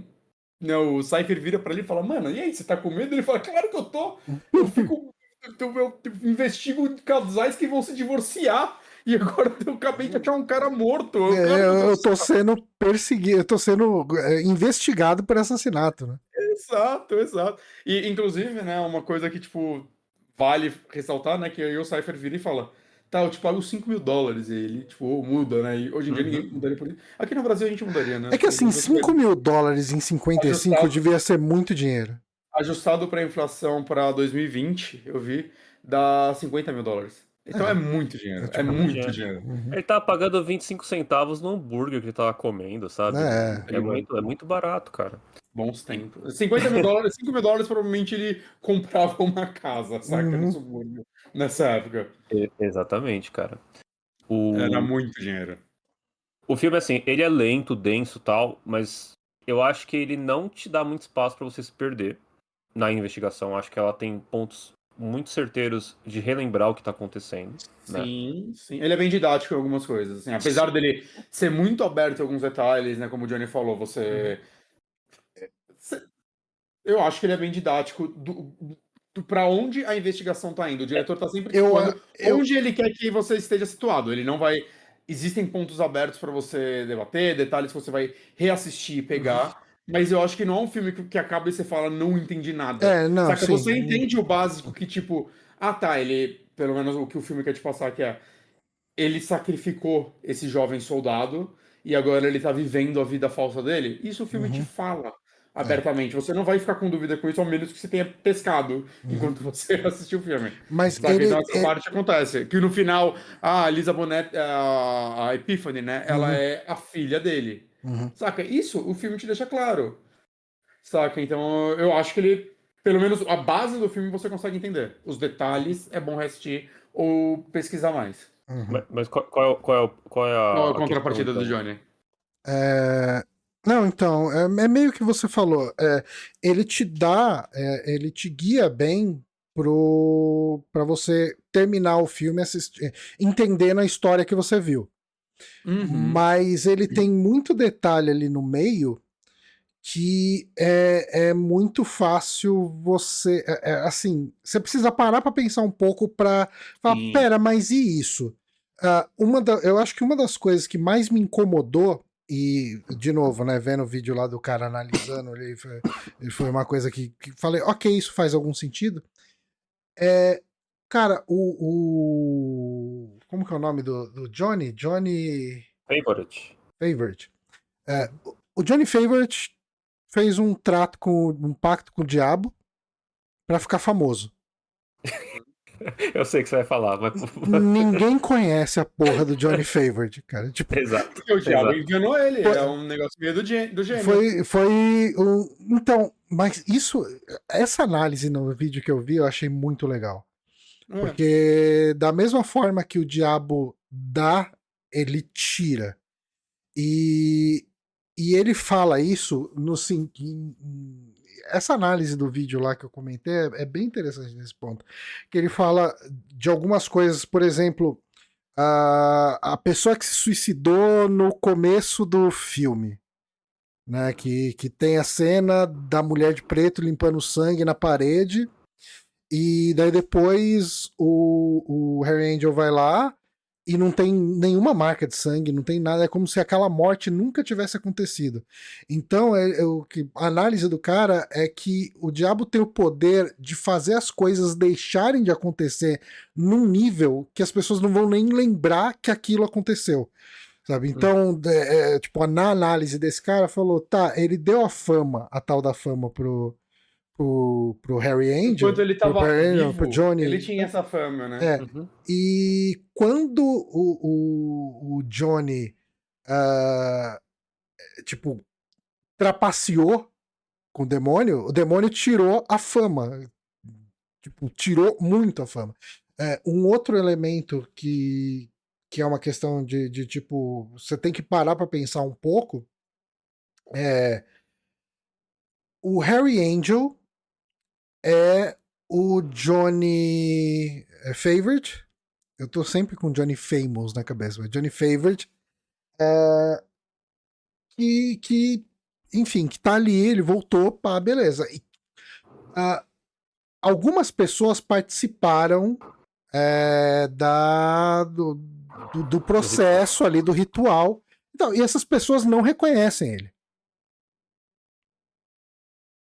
quando ele volta. Ninguém trata ele como Johnny Favorite. Mas é porque ele tá vivendo a vida do soldado que ele matou. Não. Ele tá com a aparência do soldado Mas que ele eles matou. ajudaram, eles participaram do ritual pra colocar ele no corpo, né, desse outro cara, do cara que ele matou. E aí a explicação que o cara dá é, quando o cara foi internado, ele muito provavelmente fez algum tipo de modificação estética no rosto para conseguir disfarçar a cara, pro demônio não reconhecer ele, e ele ficou enfaixado durante esse 1 ano que ele não tem memória nenhuma, e ele é jogado no outro lado. Quando ele volta, as pessoas que conheciam o Johnny não conhecem o rosto desse cara modificado. E tipo, assim, é uma coisa que, assim, se você junta essas partes que não são explicitamente explicadas no filme, você fala, tem alguma coisa aí. Porque ela tem essa questão do gap, tem essa questão de ele saiu daqui do hospital com a cara toda enfaixada, ele tá não sei o quê. Existe esse gap de 1 ano, de repente o cara volta, o cara revê as pessoas que participaram do ritual, né, que é a mulher lá, a quiromancista, né, A Margaret, né? a Margaret, e o pai dela, que participaram do ritual, não reconhecem ele. Tipo, alguma explicação tem que ter, né? Sim, sim. E assim, eu nunca parei pra pensar nesse aspecto porque eu comprei que ele ficou com a cara enfaixada e o pessoal deixou ele no hospital. Mas assim, uma coisa que me pega um pouco é que eles pegaram o soldado na Times Square Uhum. e fizeram a troca, né? Só que aí depois eu entendi que ele foi pra guerra e ele ficou com amnésia, sabe? Como se depois de tudo isso. Eu acho que essa é a memória do soldado. Eu acho que essa é a Ah. memória do soldado que ele pegou, porque ele não era soldado, ele era um músico. E Uhum. ele já pega um cara quando ele é um soldado de volta lá, provavelmente o soldado já tinha voltado. Se for pra É encontrar. que eu tava comentando com vocês, eu não lembro se foi durante o podcast ou se foi se foi um pouco antes, né? Que eu tava falando que eu vi esse vídeo e alguns trechos eu tive que voltar algumas vezes e não tava entrando na minha cabeça porque era confuso, até com o cara me explicando, o filme explicado. E eu tava voltando o vídeo do cara falando do filme explicado e não tava absorvendo. Que esse é o tipo de coisa que, se eu reassistir o filme, talvez vai ficar mais claro pra mim, que tem uma questão que tem um ano novo, que é o ano novo de 43, e tem um momento onde ele olha a data, ele se surpreende que é 31 de janeiro de 44, se não me engano. Ou tem um gap de 1 ano, alguma coisa assim. É que tem a data, eu anotei aqui a data, que quando o Johnny 31 tava de preso. dezembro de 2023, que é a data da 43. 43. Isso. Que foi quando ele foi retirado lá, dezembro de 43, que ele foi É. transferido. Né? Essa é a data. Agora, Tem, 44, eu não sei. não, cara, eu não lembro se é 42 com 43 ou 41 com 42. Tem algum intervalo de data que tá ali pra você ver essa questão desse gap de 1 ano que ele não lembra do que aconteceu. Uhum. Mas, de novo, é um filme pra você rever mais de uma vez. E eu Mas acho que assim, além eu disso, também. ele é um filme que não é trabalhoso de rever mais de uma vez. Eu não sei vocês, mas assim, as 2 vezes que eu vi, ele tem quanto? 1h53? Uhum. É Passa quase rápido. 2 horas de duração. Nossa, mas é um filme que eu vi ele essa última vez, depois do trabalho, cansadão e tal. Eu não senti sono vendo esse filme, assim, é um Uhum. negócio, pra mim ele é um filme que vai, assim, vai, vai, vai. Sim. Toda a cena dele pra mim é interessante, né? E o ponto que eu falo dele deixar mais ou menos claro o básico que você tem que entender dele, né, pra você assistir, é que pra mim é muito fácil, às vezes eu estar vendo um filme de investigação, isso daí acontece muito quando eu vejo diálogos, principalmente. Uhum. Que às vezes eu sinto que se minha cabeça viaja por 1 minuto no meio do filme, já era. Uhum.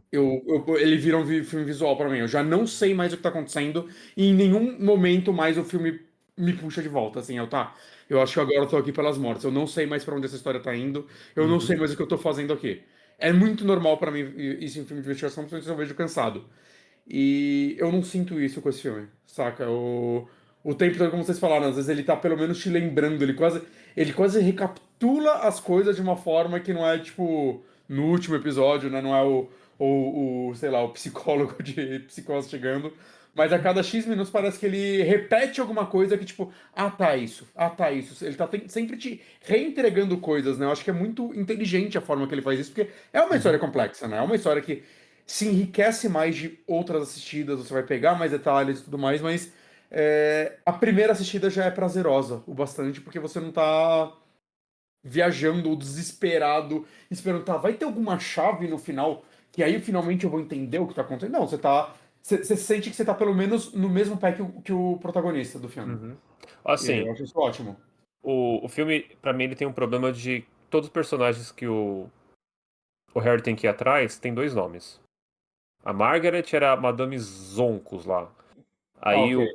o Johnny Favorite, ele tem um nome que acho que é Lindenberg? Não sei, é o nome que ele foi internado. É Lieblin, né? Hum.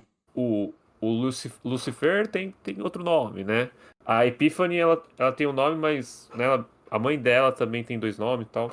Isso, pra mim, irrita um pouco. Mas o filme, sempre que ele vai fazer um pouco da exposição, é sempre interessante. Mesmo que é um diálogo, porque se for uma exposição por diálogo, é o De Niro e o Mickey Rourke atuando, sabe? Isso nunca é chato, né? Então é por isso que eu acho que ele é tão bem sucedido nisso. E em contrapartida aí dos diálogos que você falou, são filmes que a gente adora, mas muitas vezes eles eram só um amontoado de romances policiais ou romances investigativos, né? Que eles usavam para adaptar.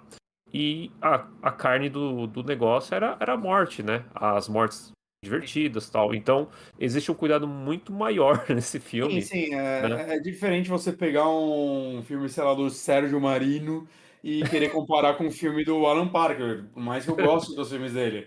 Mas Sim, é sim. tipo, aqui a gente tá falando de um filme, uma produção relativamente grande, com nomes, né, inacreditáveis, e feito por um diretor muito minucioso, que além de diretor é um ótimo roteirista. Uhum. Que se importa com a sua história ao ponto de segurar esse filme por quase 10 anos, porque as pessoas não queriam que ele gravasse o final dele, e ele falou, não, eu vou gravar assim. E, saca, arriscou o filme não acontecer até ele conseguir esse investimento. Então, assim, é um nível de cuidado completamente diferente. Cuidado e orçamento e tempo de produção e tudo mais, né? É Uhum. outro nível cinematográfico, vamos dizer assim, sendo que os dois têm seus valores, né? Mas pra mim, assim, acaba tendo esse efeito colateral, né? Que esses diálogos que eu adoro, né? Coleciono eles. É muito fácil, assim, eu Se viajar um perder, pouquinho. né? Piscar Me perder, e. piscar e perder e tal. E que eu não acho que, tipo, numa segunda assistida vai melhorar. Às vezes eu acho que, tipo, numa segunda assistida eu vou piscar de novo. Saca? Não todos, não todos. Eu tô Sim. falando todos. Tipo, um Profundo Rosso da Vida, pra mim, é uma Não, obra-prima e tudo mais. mas Apesar eu dele. entendo. Ó, um exemplo um pouco mais de grife. Vamos lá. Se a gente pegar o Sexto Sentido. Ele é um filme que, Ah, primeira vez que a gente assistiu, a só gente vi não uma tava. vez. Tá, mas você sabe o final, né? Sim, eu vi uma vez. Tá, vai que você esqueceu. É, Porra, se eu esqueci toda a cultura pop dos últimos 40 anos, me lembrou dele o tempo todo. sim, sim. Pô, o Sexto Sentido ele é um filme que você assiste pela primeira vez e quando você descobre o plot twist de que o Bruce Willis estava morto esse Quê? tempo todo, Ih, eu vi o filme errado. você viu Duro de Matar. Ué, ele não salva todo mundo? Ele não salva todo mundo do prédio? Então, você reassiste pra ver como que o filme mecanicamente escondeu isso o tempo todo, né? Uhum. E aí você começa a ver umas coisas que são óbvias, né? Você fala, pô, é óbvio que é isso. Aí vira só um filme de tipo de você. Jogo dos 7 erros, sabe? Você só vê realmente onde é que o Shyamalan tinha escondido as artimanhas dele. E aqui no Angel Heart é diferente, cara. Eu acho que você entende pela primeira vez, você fica surpreso com o plot twist. E quando você revê, você vê que tá tudo posicionado lá. Mas ao mesmo tempo não é tão óbvio, não é tipo, está posicionado assim pra ficar escondido. Tá posicionado aqui porque você não viu. É isso, sabe? Não tá escondido, simplesmente você não viu isso. Uhum. E foi a sensação que eu tive revendo ele pela segunda vez, com todos os signos e motivos que o filme traz, cara. Tipo, batimento do coração. O ventilador. Porra, ventilador tá em tudo, até na porra da janela onde eles fizeram o sacrifício, que tem um ar-condicionado com o ventilador rodando rápido, né? Uhum. Cara, é surpreendente, assim. Ó, a única coisa que me quebra muito nesse Você revê filme. e você começa a ver todos os signos estavam lá o tempo todo. Sim, mas uma coisa que me quebra muito é quando tem aquele flashback de tudo que aconteceu que o Harry começa a lidar com quem ele é, que aí mostra que o De Niro é a mulher de preto, sabe? E isso tem uma hora que aparece. Eu não consigo não rir, cara, porque é muito engraçado. O De Niro lá sentadinho, assim, de preto, sabe? Mas, cara, eu gosto tanto dessa cena dele. Who is the Não. boy? Nossa, que cena foda, eu acho. E quando ele começa a falar que ele não matou ninguém, a voz dele falhando, assim, ó. É um filme, cara, realmente eu só virei fã número 1 do Mickey Rock quando eu vi esse filme. Cara, Número 1 do único filme dele. o jeito que ele fala chorando, mas eu sei Exagerei. quem eu sou, sabe? Eu sei quem eu sou. A Ele voz começa. dele falha, mano. A voz dele falha de uma forma muito triste, assim, né? É realmente o cara realizando Hum. tudo. Ou não, né? De acordo, né, com até o que o Jerry falou, existe uma outra releitura desse filme que também é muito interessante, né? Ó, Nessa hum, releitura do cara, o principal argumento. E assim, ele não fala isso como uma releitura, ele fala como uma possibilidade, tá? Uhum, uhum. uhum. Mas o lance dessa possibilidade ele abre porque, pela sequência onde os eventos acontecem, não teria como o Johnny, né, o alter ego do Angel, ter matado a Epiphany. Tipo, Sim, concordo. é, Pode falar, pode falar. e E os aí assim, policiais veem ela depois, né? Inclusive. Uhum. e aí assim, a Epiphany teria sido a maior possibilidade é que ela teria sido morta pelo próprio Louis Cypher lá, né? Uhum. Uhum. E aí o Louis Cypher coloca mostra, né, a cena final dele colocando evidências do Angel em todos os assassinatos que foram cometidos. E isso abre a possibilidade para ele não ter cometido nenhum assassinato. Sim. E, assim, todos os assassinatos foram cometidos pelo Louis Cypher e ele entra na cabeça do Angel para falar, ó, foi você que matou todo mundo o tempo inteiro. Daí vira uma teoria que não é óbvia, porque do jeito que o filme termina, você acredita que ele matou todo mundo, mas daí, Uhum. se você for parar para pensar na morte específica da Epiphany,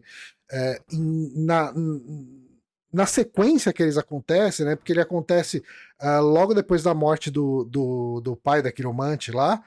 Isso que ele virou, virou guisado, né? Virou Gambo ali.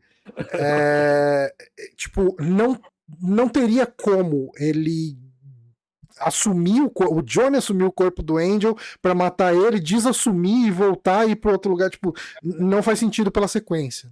É uma lacuna grande demais, né? Aham. E um filme feito de uma forma tão minuciosa, eu não consigo enxergar que isso possa ser um furo de roteiro. Sim. Mas vocês lembram quando o Harry tá gritando, falando que sabe quem ele é lá no apartamento da Margaret, o Louis Cypher aparece e fala, você que fez tudo isso, né? Você sabe que você, na verdade, é o Johnny favorito, não sei o quê. Hum, O Louis Cypher pega a arma, né? Ele pega a arma que tá no chão e sai. hum, Então, ele... E assim, a Epiphany é encontrada morta com sangue no ventre e o policial fala que ela tá com um revólver enfiado na chapirosca lá, né? hum, E aí, é que eu não sei se fala, isso derruba aqui, né? cara, bom, enfim. Mas assim, enfiar na parte de cima dela. Aí, pô, o Cypher pegou a arma, então a Epiphany ele matou, sabe? Isso Uhum, eu tenho certeza. E abre realmente precedente pra ele ter enganado o Harry esse tempo todo, né? E cara, ao mesmo tempo, isso que é muito curioso, porque o filme ele diz o oposto pra mim, porque toda cena o Harry fala ou mexe com algo que vai matar a pessoa, né? uhum, No caso do Dr. Follies, ele fala. Então, você pode se trancar aí depois, pra depois você dar um tiro em você mesmo, né? Só que ele tá falando de tiro de dar shot de sim. injetar, Uhum, né? Quando ele fala com a Margaret, ele brinca com o punhal, sim, né? sim. E fala do colar dela, tal, essas coisas, né? Que ela tem o símbolo Uhum, do capeta bem no peito, e onde ela perde o peito. Quando mata o Toots, ele enfia um recibo com o nome dele, né? Na boca dele. Então tem essa brincadeira de que o Harry, ele tá envolvido, né? E aí quando o Louis Cypher fala que eu fiz você matar todo mundo, até que faz sentido, sabe? uhum. Eu Não, vejo essa sim, leitura, sim. né? Claro que, tipo, sempre dá pra, sei lá, própria Epiphany. Pode ser que ele matou ela lá mesmo e a cena com policiais foi um delírio dele. Ó, Saca? O filme brinca com o lance de memória falsa, então também Uhum, abre. Ela tá com o rabo bem na câmera. Abre espaços pra lacuna pra isso. ele não matou a Epiphany, talvez, mas ele uhum, tem certeza que ele abusou dela. Porque quando ele dá o flashback, ele vê que ela tá chorando. sim. Essa parte é muito pesada. Aí depois Uhum. você descobre que ela possivelmente é a filha dele, né? A filha dele tem Aí, 17 anos, então é menor de idade para todos os efeitos.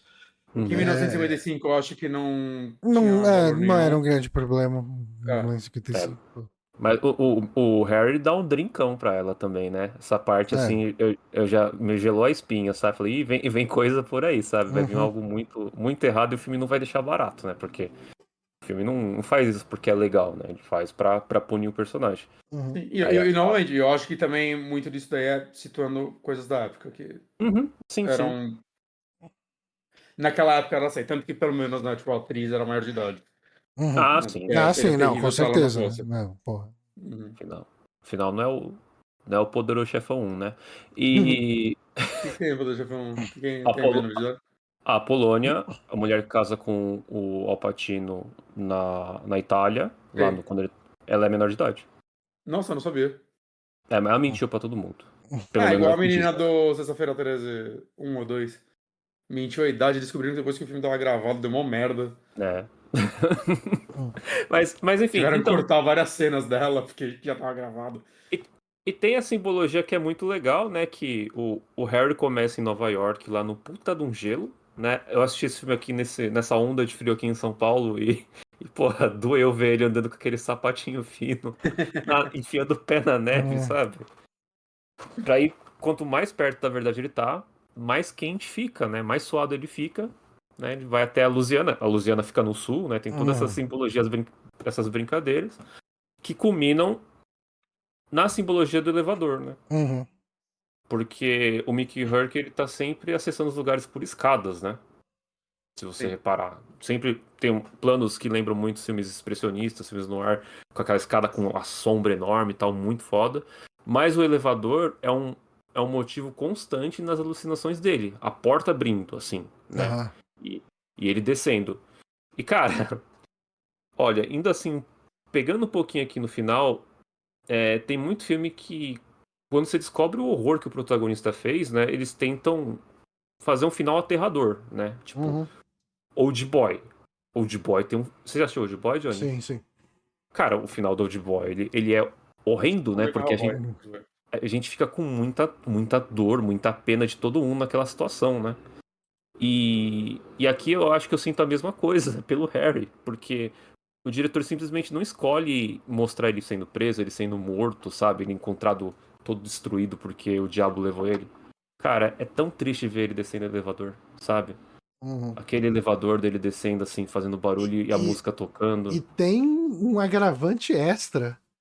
E, assim, o lance do elevador é muito foda, né? Porque as cenas do elevador aparecem naquelas visões que ele tem logo antes de morrer alguém, né? Que supostamente ele matou todas essas pessoas. Então, daria já para interpretar como ele estando um passo mais próximo de ir pro inferno, né? Cada vez que acontece isso. Só que quando ele pega o elevador, e se você tem a paciência, porque a cena do elevador ela ocorre durante os créditos, então aparece um pouquinho da cena, 1 segundo da cena do elevador, 3 segundos de créditos. Mais 1 segundo de cena de elevador, mais 3 mas são segundos de planos crédito. muito bons, né? Sim, sim. Só que a última cena é do elevador não chegando no final. É do elevador travando no meio do nada. E o elevador só travou ali, tipo, como se tivesse travado entre andares. E ele tá preso ali. Tipo, cara, pensa no terror de que se você for pro inferno, esse é seu inferno. Você vai ficar preso no elevador no meio do nada. É isso. Acabou a vida pra você. Fica aí eternamente. Cara, é diabólico. Uma leitura, inclusive, que eu tive do filme, a primeira vez que eu assisti, foi quando eu senti mais relação entre ele e o Jacob's Ladder, é que o filme inteiro era essa analogia à descida dele. Saca? Que tudo que tá acontecendo é ele realizando e o que aconteceu, e todos os passos que ele vai dando no filme é em direção ao inferno. Né? Então uma história sobre uma pessoa que já morreu, revivendo as coisas ou filtrando as coisas que aconteceram nele, enquanto ele tá fazendo essa escalada pro inferno. Essa escalada não, essa descida pro inferno. Né? Foi a primeira leitura que eu tive desse filme, a primeira vez que eu vi. E acho que esse elevador pontua isso também. Eu não acho que é melhor, porque revendo ele, principalmente agora, eu já não penso tanto assim. Mas eu gostei dela também na época.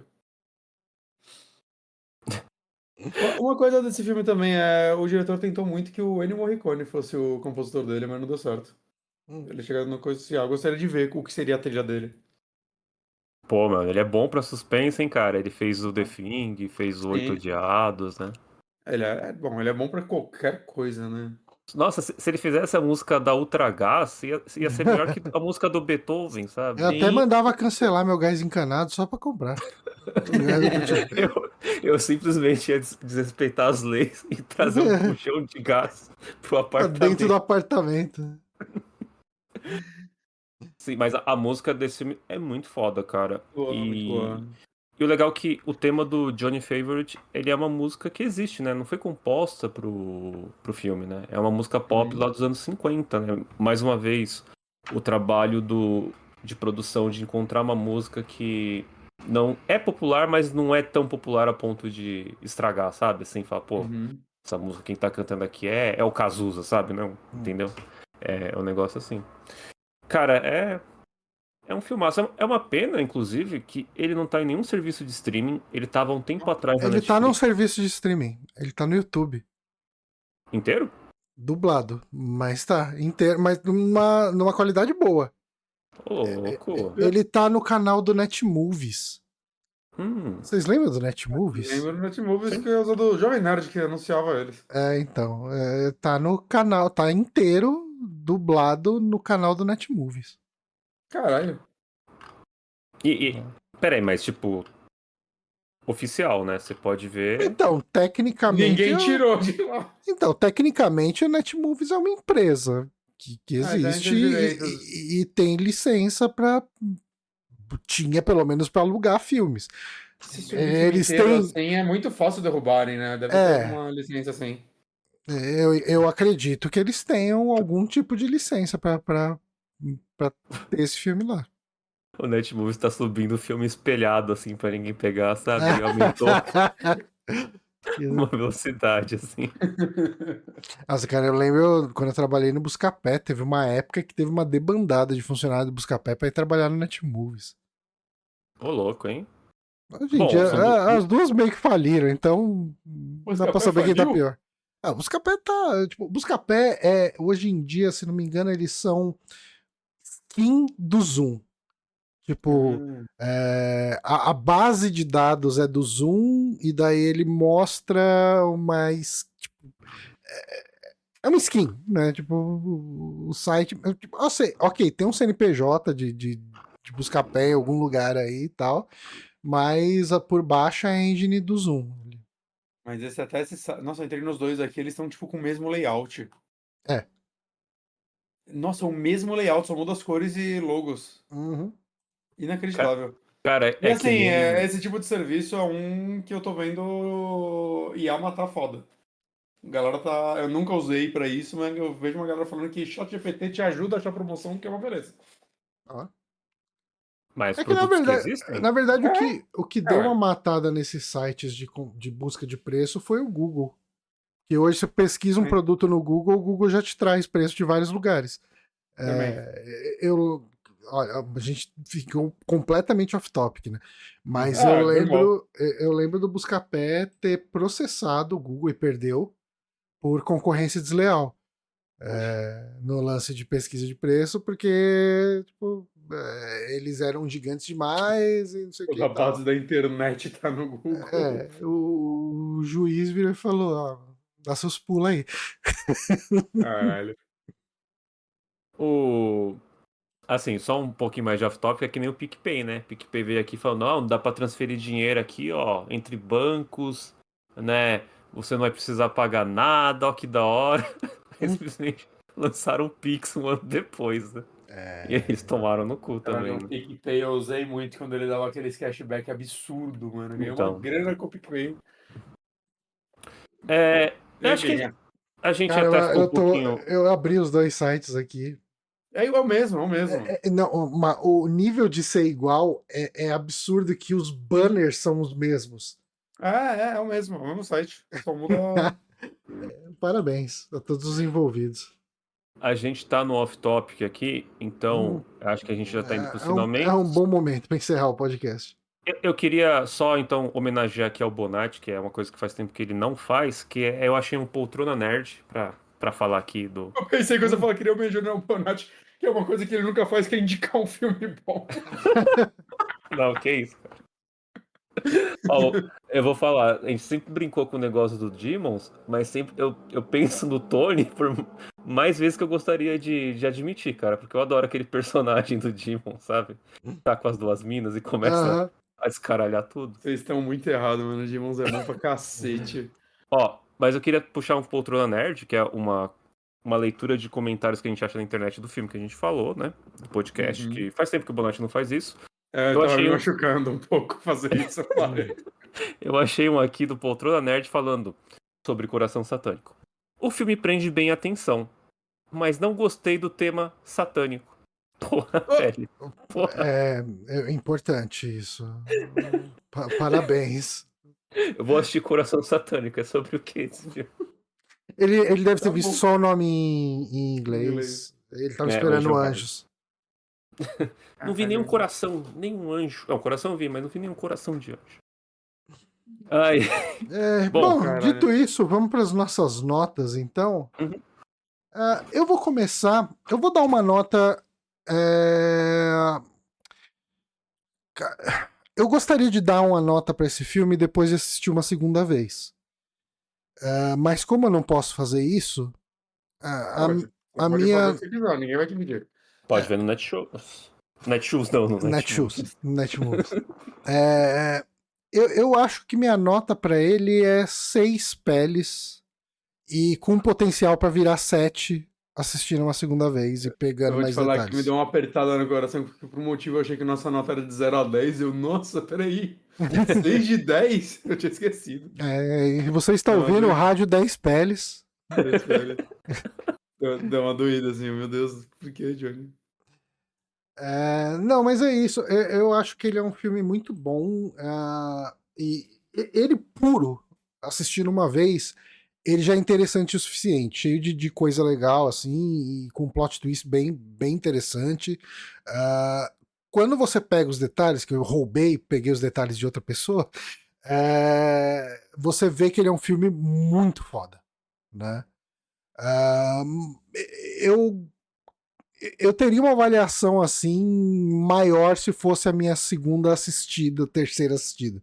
Mas eu acho que é o suficiente para eu dar essa nota aí de 6 peles, porque ele é realmente muito bom. Moonrunner, qual a sua nota? Ok, meu é 7 peles. Eu acho que ele é excelente como um filme de investigação no ar e também como um filme sobrenatural. Esse tema de o protagonista é um filho da puta e ele não quer admitir isso e ele vai pagar pelos pecados, né? É muito difícil fazer sem ficar piegas, né? Sem ficar cair no lugar comum. E aqui eu acho que ele faz super bem. Ele conta com um ator que nunca mais atingiu, né, esse nível. E também com uma produção muito foda que foi tão cuidadosa em reconstruir essa Nova York e New Orleans de 1955. Eu acho que são o alinhamento das estrelas, assim, que realmente acho que o Diabo ajudou, sabe? Esse aí, o Diabo tá envolvido na produção, ele é um dos produtores, deve ter um tal de Dinho Abo, sabe, assim, como produtor executivo, porque é incrível. E ainda mais pensando que a gente fez o podcast agora, depois... Que tem um personagem chamado Dinho Abo, e aí no final o cara fala Dinho Abo, Diabo. E esse é o plot twist do filme. A gente fez esse podcast depois do Advogado do Diabo, que era um filme que eu achava excelente, e eu não gosto hoje em dia. Mas pensando também, até colocando os dois assim, né, em comparação, que são misturas de gêneros, né, você vê como que o Advogado do Diabo falha muito, né, em relação ao que o Coração Satânico consegue executar tão bem, né. E cara, é filme pra revisitar, assim, quer seja pelo design dele, assim, quer seja pelas atuações, ou mesmo pela história que, cara, eu quero ver mais, sabe? Eu quero ver mais desse mistério, assim, que talvez tenha coisas que eu ainda não percebi, que nem o cara do vídeo aí que o Johnny falou. Então, 7 peles. Boa. E você, Bonatinho? Cara, eu vou dizer que eu concordo muito com o Johnny, tanto que eu olhei, quando eu acabei de ver o filme pela segunda vez, eu falei, isso aí é a nota máxima, né, da vida. Aí eu entrei no Letterboxd e eu vi que eu tinha dado 4,5 estrelas quando eu vi pela primeira vez, e agora eu subi Uhum. pra 5. Então acho que se eu tivesse gravando agora, eu teria dado 6 peles, mas como eu vi pela segunda vez, deu aquela escalada pra 7, assim, Cara, eu acho que eu não tenho muito o que acrescentar do que vocês dois disseram e do que a gente conversou o podcast inteiro, assim. Acho que é um filme que ele. Porra, eu acho que ele é um filme perfeito, assim. É um show de atuações, mas também é um show de roteiro, um show de produção. Tudo nesse filme, assim, eu não consigo apontar defeitos. Saca? Nenhum defeito grave que manche o filme. É um filme delicioso de se ver. É um tipo de filme que seria muito fácil na mão de algum outro diretor virar um filme aqueles mais conceitual, meio, olha como eu sou intelectual e se tornar um pouquinho chato ou arrastado, mas ele tá na mão de uma pessoa que sabia muito bem o que queria entregar, né? E, sei lá, de atores que talvez não por os melhores motivos do mundo, mas por rivalidade, também queriam dar o seu melhor. E todo mundo conseguiu, assim, fazer o melhor trabalho possível, né? Eu falei muito do Mickey Rourke, mas putz, como o De Niro tá fenomenal nesse filme. Eu gosto como ele parece que às vezes ele tá se deliciando com o que ele tá falando. Quando ele chama ele de Johnny no final, Johnny, saca? Uhum. Ele tá se divertindo com aquela situação. É Uhum. incrível, é incrível. Cara, Sete Peles, sem dúvida alguma. É um filme que tem. Enquanto eu reassisti esse filme, eu sentia, caralho, mano, esse filme tem uma textura que é difícil você ver nos filmes atuais. Uhum. Saca? Eu gosto muito desse visual de filmes anos 80 e 90, que é esse filme gravado com filme mesmo, mas quando ele já tava num orçamento maior do que você vai ver um filme, sei lá, dos anos 50, ele também é gravado com filme, mas a textura é completamente diferente, né? Esse daí tem uma cara, assim, que, tipo, é difícil você achar um filme atual que tem essa cara. Até pelas... Mesmo quando o filme não é gravado com câmera digital, eles têm uns filtros, uns filtros não, né? Mas uma produção, um tratamento de imagem completamente diferente. Eu gosto desse aspecto um pouco sujo que Uhum. esse filme tem e que eu acho que se perdeu um pouco no cinema, né? E caralho, mano, bom, é isso. Cara, Eu saí com uma vontade inacreditável de ler o livro. Enquanto a gente conversava, eu coloquei o nome do autor na Amazon, descobri que o livro foi lançado pela Dark Side Dark aqui no Side. Brasil. Olha. Eu mandei o link pra Ana e falei, caralho, eu quero ler esse livro. Ela me respondeu agora há pouco. Eu acho que a gente tem. Amanhã eu vou revirar a casa da minha mãe. Se pá, ela comprou esse livro, eu nem sabia. Espero O, que seja isso, senão eu vou ter que comprar. Eu quero muito ler. você falou esse aspecto assim do filme ser sujo e tal. Cara, me chama muita atenção como ele tem coisas, sabe, na mesa, como ele tem coisas em todos os cenários. Hoje em dia parece que os filmes, por mais blockbuster que seja, eles não têm nada, sabe? É uma mesa com um computador, sabe?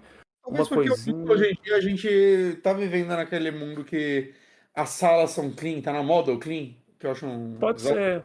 Clean acabou com a estética, com a arte, mas talvez seja por isso, e porque talvez muitos filmes são só gravados em tela verde, os atores às vezes nem gravam juntos, então todo o cenário é montado numa pós-produção, ou quase todo ele, e aí acaba tendo um cuidado que não é do diretor, mas sim da Uhum. equipe de efeitos especiais que tem uma visão diferente do que é uma cena bonita Uhum. para um cara que, tipo, um diretor que trabalhou com design de produção Uhum. pra chegar nisso, né? Eu vi que tem alguns detalhes desse filme, por exemplo, logo no começo tem uma eu li em inglês, né, essa curiosidade, mas era uma skeleton key Chave que mestra? eu acho que é o termo é chave mestra, que é algo que você não vê ele usando no filme, mas ele usa muito no livro. E, saca, eles se deram cuidado de quando eles abrirem a gaveta, ter uma chave mestra lá dentro, que é algo do livro, que não tá no filme, mas é tipo, saca, é Uhum. um detalhe que no roteiro existiu, na história original existiu, e porra, vamos colocar isso aqui. Saca? A carteira do Harry ter várias identidades falsas, sabe? Isso é bem legal. Isso é muito foda, porque não precisa ter uma narração. Eu já tinha fingido ser um repórter. Teria que fazer isso novamente para descobrir o paradeiro do Johnny Favorite. E também fala, pô, mano, esse cara, ele tá fingindo ser pessoas que ele não é, sabe? É E no incrível. final é isso, né? Ele tá Então, no. cara, é muito Mas foda. acho que eu só quero reforçar uma coisa. Eu não sei se vocês. Tem um detalhe que acho que vocês não pegaram no vendo o filme, tá? Que eu não vi vocês comentando aqui. Então, acho que vocês não prestaram atenção no filme, vocês têm que rever. Mas ele é do Brooklyn. Oh, é verdade. Caralho, como eu adoro! Ah, mas como que Eu você adoro que sabe ele que ele fala. é do Ai, Brooklyn? Ah, mano, eu prestei muita atenção. Tá a camisa que ele usa só vendia lá. Ele não deixa isso explícito pra gente. Mas é isso, Maravilha. gente. Eu tava muito nervoso quando eu indiquei esse filme, porque a gente veio, tipo, Jacob's Ladder, que é obra-prima também. Uhum. Aí eu botei mó pilha de, tipo, sem falar pra vocês, mas os caras vão assistir, vai ser o Jacob's Ladder, veio antes. E aí a gente gravou o Advogado do Diabo, que eu tava na expectativa, e foi aquela água no chope. E aí quando eu fui rever esse filme, eu fiquei na minha cabeça, mano, e se eu vi num momento que eu me impressionei muito fácil, esse filme for uma merda depois? Os caras vão me matar, mano, pra me dar o trabalho. Eu tava muito nervoso, cara. Eu fiquei tão feliz quando assisti, assim, tipo, em 15 minutos de filme eu já tava, não, esse filme é bom, tô tranquilo. Mas eu ainda não vi o Johnny falando nada do filme durante a semana. Puta, o Johnny vai odiar, mano, ele odeia tudo que eu amo. Mas deu certo. Mas o próximo filme, a gente não corre esse risco de ser uma indicação que alguém viu e achou zoado, porque ninguém viu esse filme. Verdade. Então, o risco que a gente corre é do filme ser uma bomba e a gente não ter nada pra falar dele durante 2 horas de podcast. A gente fala do Buscapé, do PicPay. Né? A gente fala. Assunto a gente acha. Faz o seguinte, pro próximo podcast a gente vai falar de um filme que nem foi lançado em português, possivelmente, que é o The Ugly Stepsister. Então a gente vai dar nossos pulos, entenda como quiser, pra conseguir o filme. E vocês todos se preparem pra falar de o que vocês estão jogando. Porque se o filme for uma bosta, a gente faz um Super Amigos de indicação. Falar pra gente ter um filme de backup que se ele fosse uma bosta, a gente vamos falar de Sinners, então. Mas. Não, eu acho que a gente vai sair surpreso. O trailer é legal. Ele tá com 90% gostaram desse filme no Google. Então é impossível ser ruim. Impossível. Impossível. Como a merda. Bilhões de moscas não podem estar erradas. É isso. Mas na dúvida eu tô jogando umas coisinhas. Pode conversar. Mas é isso, então, pessoal, a gente fica por aqui e a gente volta daqui 2 semanas, se tudo der certo, para falar de Ugly Stepsister.